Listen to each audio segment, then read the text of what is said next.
పౌర సేవలు ప్రజల వద్దకే గడప వద్దకే అందించే విధంగా గ్రామాల్లో మనం తెలుసు అధ్యక్ష, గ్రామ సచివాలయాలు 15,000 సచివాలయాలు ఏర్పాటు చేయడం జరిగింది. వాటికి అనుసంధానం చేస్తూ ప్రతి 50 ఇళ్లకు ఒక వాలంటీర్ను గ్రామీణ ప్రాంతాల్లో, పట్టణ ప్రాంతాల్లో ప్రతి 100 ఇళ్లకు ఒక వార్డు వాలంటీర్ని నియమిస్తూ ప్రభుత్వం జీవో జారీ చేయడం జరిగింది అధ్యక్ష. అదేవిధంగా Panchayati Raj and rural development, municipal administration and urban development డిపార్ట్మెంట్లు కూడా జీవోలు ఇష్యూ చేసి వాలంటీర్లు 2,66,000 మంది వాలంటీర్లను నియమించి ప్రభుత్వం ఆ రోజు గ్రామాల్లో కానీ ప్రజలకు సేవలు అందించేదానికి వాళ్ళ గడప వద్దకే అందించే విధంగా ప్రతి పేదవాడికి కులాలు మతాలకు అతీతంగా అవినీతికి ఆస్కారం లేకుండా పౌర సేవలు అందించినటువంటి ఒక గొప్ప వ్యవస్థ వాలంటీర్ వ్యవస్థను గత ప్రభుత్వం వైఎస్ఆర్ గవర్నమెంట్ తీసుకురావడం జరిగింది అధ్యక్ష. దాంట్లో ఎన్నో సేవలు అందించడం జరిగింది అధ్యక్ష. గతంలో చూసాం అధ్యక్ష, ఎన్నికల ముందు కూటమి నాయకులు కూడా ఎన్నో విమర్శలు చేయడం జరిగింది. కానీ ఎన్నికల దగ్గరికి వచ్చేసరికి వాలంటీర్ వ్యవస్థను కొనసాగిస్తామని చెప్పి వాళ్ళ మాట కూడా ఇవ్వడం జరిగింది అధ్యక్ష.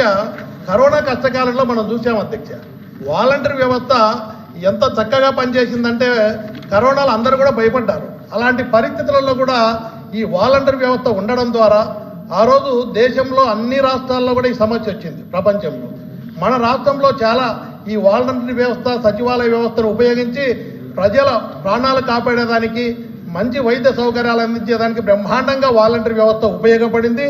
ఆ రోజు సాక్షాత్ దేశ ప్రధాని నరేంద్ర మోడీ గారు కూడా ఇలాంటి వ్యవస్థను ఆదర్శంగా తీసుకోవాలని కొనియాడినటువంటి సందర్భం కూడా మనం విన్నాం అధ్యక్ష. ఇలాంటి వ్యవస్థను కొనసాగిస్తామని ఎన్నికల ముందు అయితే విమర్శించారు. ఎన్నికల దగ్గరకు వచ్చిన తర్వాత అధ్యక్ష, ఇదే వాలంటీర్ వ్యవస్థకు 5,000 ఇస్తున్నారు, 10,000 రూపాయలు మేము వాళ్ళ వేతనం పెంచి కొనసాగిస్తామని చెప్పినటువంటి ఈ కూటమి ప్రభుత్వం అధికారంలోకి వచ్చిన తర్వాత బడ్జెట్లో ఎక్కడ వాటి గురించి ప్రస్తావన కానీ కేటాయింపులు లేకపోవడం. అదే అధ్యక్ష, మీరు ఇచ్చిన మాట ప్రకారం వాలంటీర్ వ్యవస్థను కొనసాగిస్తూ వాళ్ళకు 10,000 వేతనాన్ని పెంచి ఇవ్వాలని చెప్పి కోరుతున్నా. ఇస్తున్నారా లేదా, మీరు ఇచ్చిన మాటకు నిలబడుతున్నారా లేదా అని కూటమి ప్రభుత్వాన్ని అడుగుతా ఉన్నాను. Arun Kumar same question. Okay అధ్యక్ష, దొంగే దొంగ అన్నట్టు ఉంది సార్ అధ్యక్ష. లేదు ఇంకో సామెత చెప్పాలంటే అధ్యక్ష, నేను సమాధానం చెప్తా, ఓపిక ఉండమని చెప్పాలి అధ్యక్ష. ఇంకో అధ్యక్ష వాళ్ళ సమాధానం వస్తే చెప్పండి. కాంట్రవర్సీకి వెళ్ళకండి, సమాధానం చెప్తున్నాను సార్ అధ్యక్ష. వాళ్ళ సమాధానం కావాలంటే చెప్పండి సార్. దయచేసి మంత్రి గారు కాంట్రవర్సీకి పోకండి. లేదు సార్, నేను ఇవన్నీ ఏంటంటే సామెతలు సార్, మన సమాజంలో ఉన్న విషయాలు చెప్పాను సార్. నేను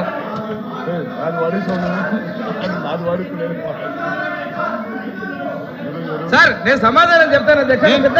చెప్పాం, మంత్రి గారికి సూచన చేశాం. కూర్చోండి అధ్యక్ష. వాళ్ళ సమాధానాలు అధ్యక్షత ప్రశ్న వేస్తారు, గోల్ చేస్తారు, ఇదే అలవాటు అధ్యక్ష వాళ్ళకి. అధ్యక్ష చెప్తారు వాళ్ళు చెప్పినట్లు గౌరవ సభ్యులు రామ్ సుబ్బారెడ్డి గారు చెప్పినట్టు దానికి మీరు అడిగిన దానికి వివరణ చెప్తున్నారు. కూర్చోండి. రామ్ సుబ్బారెడ్డి గారు చెప్పినట్టు అధ్యక్ష వివరణ చెప్తున్నారు. కూర్చోండి. సచివాలయాలకు సంబంధించి అధ్యక్ష వాళ్ళ జీవోలు తీసుకురావడం జరిగింది అధ్యక్ష. ఆ జీవోల్లో కూడా అధ్యక్ష ఒకసారి చూసుకుంటే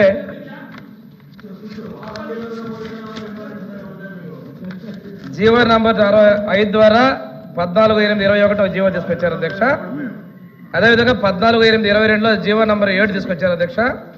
29/9/22న ఉన్నట్టుగా 14/8/23న ఒక జీవో తీసుకొచ్చారు అధ్యక్ష. అప్పుడు అంటే 29/9/22 తీసుకొచ్చారు అధ్యక్ష. మరి అదేవిధంగా చూసుకుంటే 2023 సెప్టెంబర్ వాళ్ళు జీవో ఇవ్వలేదు అధ్యక్ష.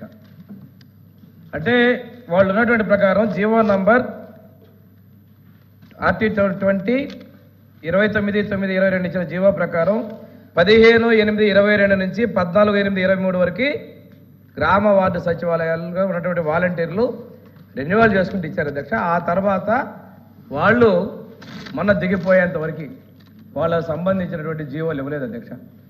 నేను మిమ్మల్ని అడుగుతాను అధ్యక్ష, ఆ తర్వాత వాళ్ళు పదవుల్లో ఉన్నారా లేదా అధ్యక్ష? జీవో ఇవ్వలేదు, రెన్యువల్ చేయలేదు, లేని వాళ్ళని రాజీనామా చేయించారు. అంటే ఇది ఒక ఫేక్ ప్రపంచం అధ్యక్ష. లేని వాళ్ళ చేత రాజీనామాలు చేయించారు, లేని వాళ్ళ చేత ఎలక్షన్ కోడ్ అన్నారు, ఎలా చేస్తారు అధ్యక్ష? ఇది ప్రజలను తప్పుదోవ పట్టించారు, వాళ్ళని నమ్ముకున్నటువంటి కార్యకర్తలను తప్పుదోవ పట్టించారు, ప్రభుత్వాన్ని తప్పుదోవ పట్టించారు. మాకు కూడా తెలియదు అధ్యక్ష. వారు చెప్పినట్లుగా మేము రెన్యువల్ చేద్దాం అనుకున్నాం అధ్యక్ష. మా ముఖ్యమంత్రి గారు క్యాబినెట్ తీసుకొద్దామని చెప్పారు అధ్యక్ష. తీసుకొచ్చి చూస్తే అధ్యక్ష, ఇవి మాకు వచ్చినటువంటిది వాళ్ళు ఉద్యోగాల్లో లేరని, అటువంటి వాళ్ళని కొనసాగించలేమని చెప్పేసి మేము చెప్పడం జరిగింది అధ్యక్ష. సర్వీస్లో లేకుండానే వారి చేత రాజీనామాలే ఫేక్ ఆట, వాలంటీర్ సేవలో సాంకేతిక కారణాల వల్ల వాళ్ళని మేము కొనసాగించలేని పరిస్థితి అధ్యక్ష. ముఖ్యమంత్రి గారు అయినప్పటికీ కూడాను పరిశీలించండి, ఏమైనా అవకాశాలు ఉంటాయో చూడమన్నారు అధ్యక్ష. ఇంకో విచిత్రం ఏంటంటే అధ్యక్ష, వాళ్ళు ఉద్యోగాల్లో లేరు, అయినప్పటికీ కూడా మే వరకు జీతాలు చెల్లించారు. ఎలా సాధ్యమైంది అధ్యక్ష? ఇది ఆర్థిక వ్యవస్థను అస్తవ్యస్త పరిస్థితి. ఇదొక సాక్ష్యం అధ్యక్ష. ఇక్కడ పనిచేసినటువంటి వాలంటీర్ల మీద మాకు చిన్న చూపు లేదు, దాని మీద మేము లోతుగా పోవడం లేదు అధ్యక్ష. వాళ్ళని సహృదయంతో చూద్దాం అన్నాం. వారు చెప్పిన మాటే ఉంటే కదా అధ్యక్ష కొనసాగించడానికి, లేనిదాన్ని ఎలా కొనసాగిస్తాం అధ్యక్ష? నేను సమాచారం అదే ఇచ్చాను అధ్యక్ష. లేరు కాబట్టి చేయలేకపోయాం.